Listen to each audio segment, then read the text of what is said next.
Hello and welcome to another Cars Smart Motorsport video. On this one we're on the Mazdas, and as you can see we're at the Daytona Oval. This is the last race of the series, yeah, everybody thought this was going to be a bit of a boring one, but it certainly wasn't that. So as you can see, rolling start race underway there. We're just going to cycle through a few of the views, through the cars, just to see what happens where we are. This is going to be very much a procession, you know, getting in the slipstream people and staying there.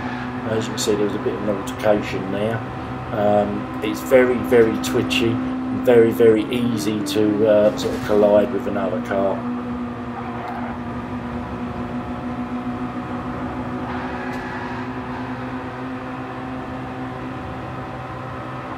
It's not a too long race. It is 29 laps, but they're quite quick laps.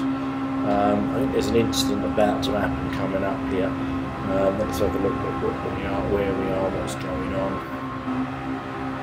So we're halfway around on lap 1 here. We've got Robbie in front, Jag in second, and Honest John in third at the moment. As you can see, the cars are sort of moving over. They're not really weaving, but it's a funny sensation because it's banked track. So it's really hard, especially if you've got somebody on your inside or your outside. It's really hard to move here. Right, okay, there we go. We've had a little incident there with Paul Kohler and Robbie. Let's just take that back and have a little look at that. I don't think it was anyone's fault in particular. So there we go. Paul is forced over to the inside there, trying to avoid the cars that are going slower in front. He's on the infield, and then he's trying to get back on. There's really nothing Paul could have done there.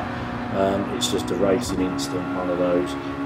Robbie obviously was over on the left as well, but Robbie couldn't really go to the right because he had a car there as well. So one of those, unfortunately. I'm sure there'll be more of this over.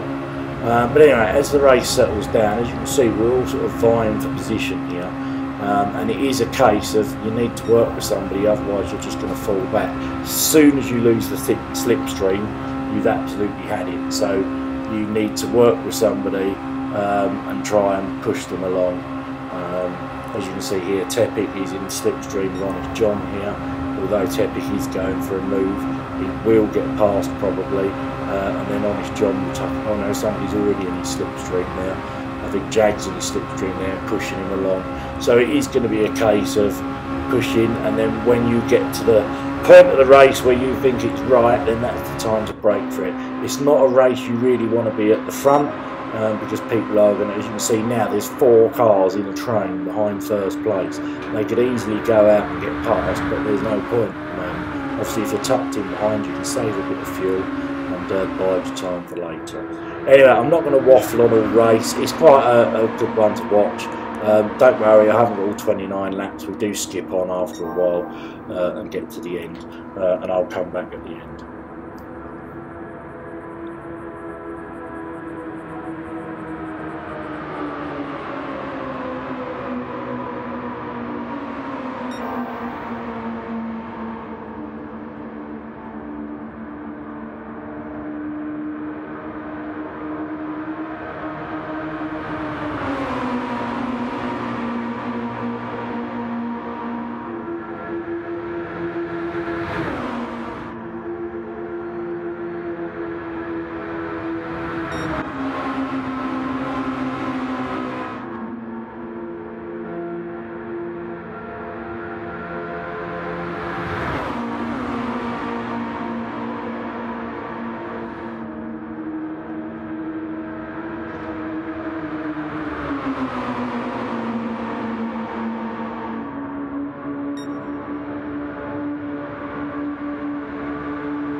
Well, I hope you enjoyed that. I'd say obviously it's a bit spread out now. We're on lap 7, so you can still see there's the top 3. They're still sort of fighting for sort of positions and changing and stuff like that. We are going to skip on to the end now. Obviously we had to do a few pit stops due to fuel, I think, more than anything. As you can see, it's progressed tonight. So we're on the final lap, our last turn, and we currently have Jag in first place there. Looks like he's coming up to the line, so well done to him. In second place we've got Interfire by the looks of it, so well done to him. And in third place we have Tepid, so well done to the top 3 there. As always, hit the like if you liked it. Thanks for watching, and I'll see you soon in another one.